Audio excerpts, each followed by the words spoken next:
Hi, everybody. Welcome back to another episode of Ask Dr. Nick.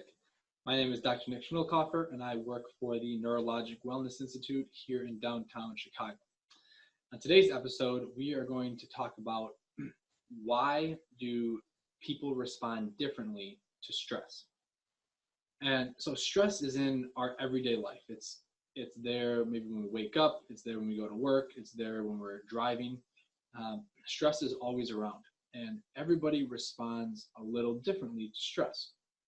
And this can cause people to go throughout their day and have motivation for their day, or it can, on the other end, cause people to get anxiety disorders, PTSD, obsessive-compulsive disorder, and a variety of other anxiety or psychotic-like disorders, all because they do not react to stressors in their life how maybe they should. Their brain is a little on edge for these certain stressors, and they're not able to handle them properly.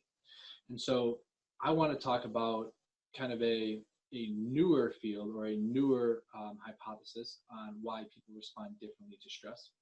And that's all based on a structure in the brain called the cerebellum. And so we're going to get right into it, and I kind of want to talk first a little about what the cerebellum is, and then we'll get right into an article about this hypothesis. And so first, here is a picture of the brain, and specifically the cerebellum is on the bottom. Cerebellum has more neurons than the rest of the brain. And so the cerebellum is super small, but is highly packed with neurons and axons and different connections. And it connects to almost every other part of the brain through different connections, whether that be basically through the brainstem and then going down into the spinal cord or up into the big brain. It's also termed as the little brain because it has so many actions related to everything else. So now if we look at the paper here, this paper is called The Cerebellum Under Stress. It's from Frontiers in Neuroendocrinology, and it's a 2019 article. And this guy, Joseph Moreno Ruiz, talks about how the cerebellum should be implicated in most of these stress-related disorders. And so stress-related psychiatric conditions are one of the main causes of disability in developed countries. He talks about how the cerebellum is connected to all these stress-related brain areas, which I'll mention here in a sec. It expresses machinery required to process these stress-related mediators. And so he's proposing that cerebellum function in stressful conditions is related to these stress-induced psychopathologies, and that we should look at the cerebellum when it comes to treating these issues. Like I said, from PTSD to anxiety, OCD, schizophrenia, even depression. And so we start right here. The neurocircuitry that governs stress-induced behavioral changes and stress-related disorders such as PTSD are a series of different brain regions. Cortical regions, that big part of the brain, the hypothalamus, which is dealing with autonomic nervous system. The amygdala deals with fear. The hippocampus is more memory.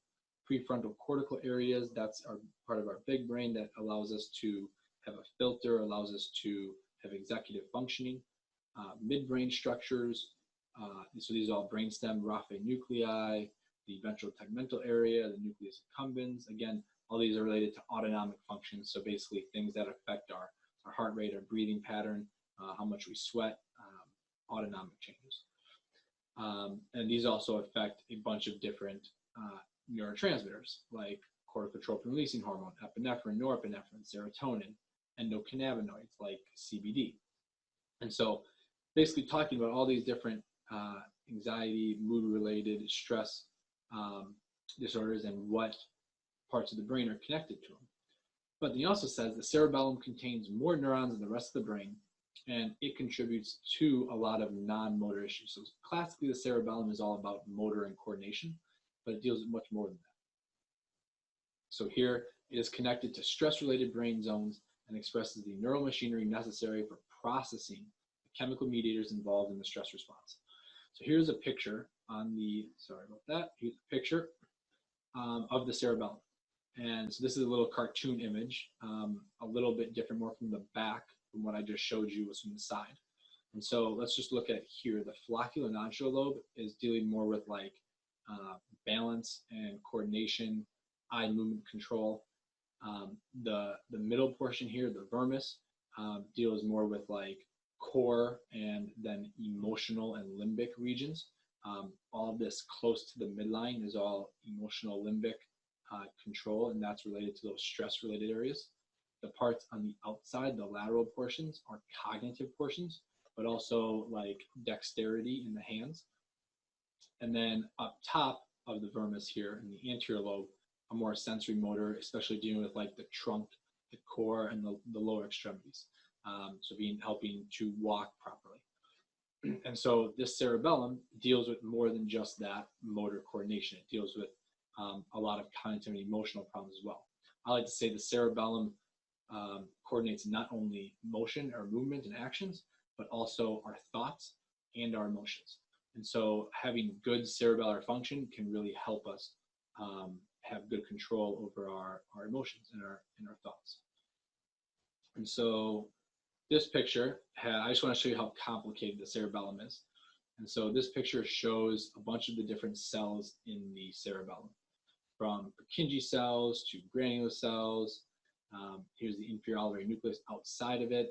And then the cerebellum, this cortex, has these outputs into the deep cerebellar nuclei, and the deep cerebellar nuclei then talk to the brainstem and other regions of the brain.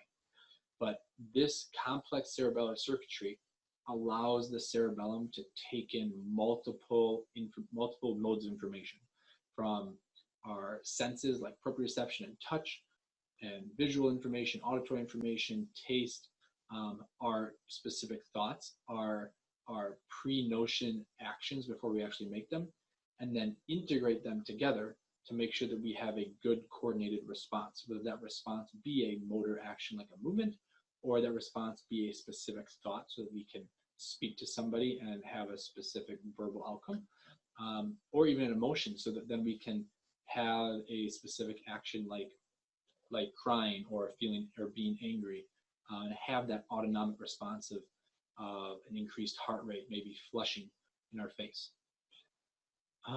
So with all that circuitry, these are a bunch of the review papers and stuff. Let's just go right down to the main conclusions here.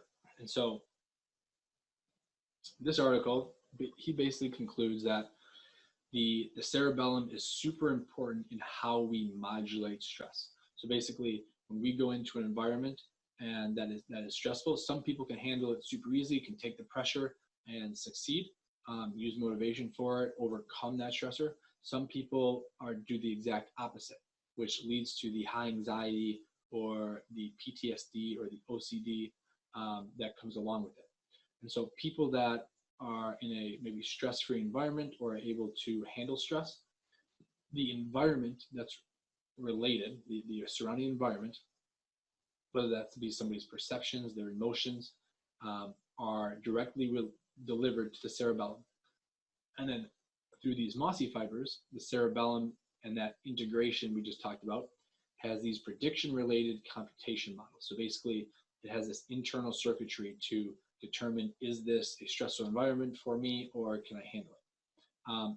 And then it goes out and says, this is potentially harmful or it's not potentially harmful. And so this prediction-related information goes to these other structures, these stress-related structures like that hypothalamus, the hippocampus, other regions of the brainstem. And then we get an adaptive response or an appropriate behavioral response.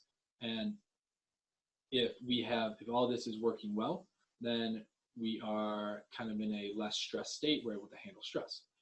On the other hand, when somebody is under stress or a stressful environment is causing too much of this sensory overload, or if we are in a condition of panic disorder, PTSD, anxiety, then the environment-related information is actually too much for the cerebellum. The cerebellum basically correlates this information and says, this is too harmful for us. We need to tell the other brain areas that we need to do something. We need to have an autonomic response. We need to get out of the situation. We need to have a fight or flight response. And so this harmfulness, this potential harmfulness, whether it be just walking in the grocery store or being in front of people, public speaking, this potential harmfulness is overestimated by the cerebellum. Cerebellum just thinks that we're not doing as well. And so it tells these other structures that we need to get out this response. And so therefore we have a maladaptive response, and it leads to this hyperdefense behavioral response, this hyperdefense execution. And so, like I said, it's a fight or flight response. So we want to get out of this situation, or we want to let's battle up and be ready to fight somebody. And so this is how the cerebellum can either do great things for us when it's healthy, or be poor when it's not. And so conditions like anxiety and post-traumatic stress disorder, obsessive-compulsive disorder, even other things like misophonia and other forms of anxiety can really be a problem with that cerebellum. Cerebellum is so important for us to coordinate our thoughts, our emotions, along with our motor component. And so we want to have a healthy cerebellum to respond to our stressors well. And so we do a lot with the cerebellum. We are always trying to activate the cerebellum and activate it in a contextual response, because a lot of people don't have stressors, just sitting around in the clinic. They're having stressors outside. And so we want to activate the cerebellum in a contextual response to try to help the cerebellum take that response, take that environmental stimulus that that somebody has a stressor to, and then have a more appropriate response to that stressor. So I hope you found this one interesting. I think stress-related disorders are super, super common and super fun to work with. And so, of course, if you have any comments or questions, please let me know. If you have any suggestions for future topics, I would love to hear them. Thank you so much, and have a great day. Stay healthy.